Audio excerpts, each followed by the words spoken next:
After treatment for breast cancer, Jennifer Hutchinson was ready for the next step, a hysterectomy to keep her hormone-fueled cancer from returning. With surgeries already canceled due to COVID, her doctors simply couldn't book it.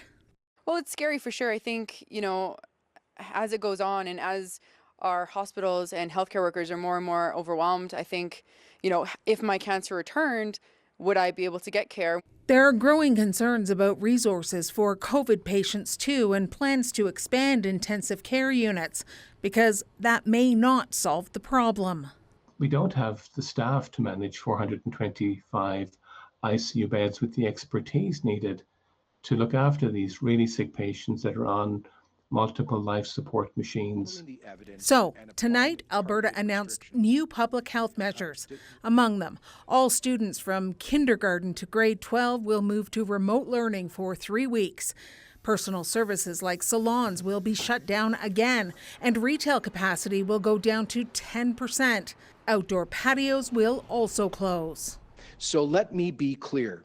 We will not permit our healthcare system to be overwhelmed. We must not and we will not force our doctors and nurses to decide who gets care and who doesn't. Critics say new rules won't work if they're not enforced. So people were stunned when Calgary's police chief explained how far they'd been told not to go. Our partners at the province have asked us not to fill the courts with $100 mask bylaw tickets and to be more strategic in the enforcement. So we've done that.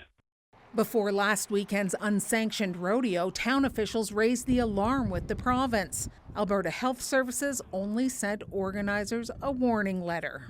It's just like reffing a hockey game. If you're not going to blow the whistle and give a penalty when an infraction occurs, then what's the point of having the rule there? And Carolyn, the Premier also announced bigger fines are coming for those who break the rules.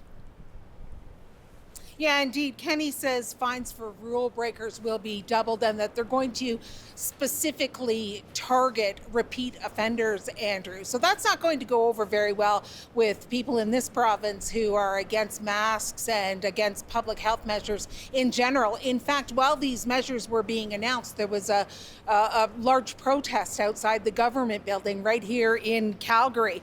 As for those who have been calling for more restrictions, this will probably go a fairly long way towards satisfying them, even if they have come much, much later than they had hoped for. Carolyn Dunn, thank you very much.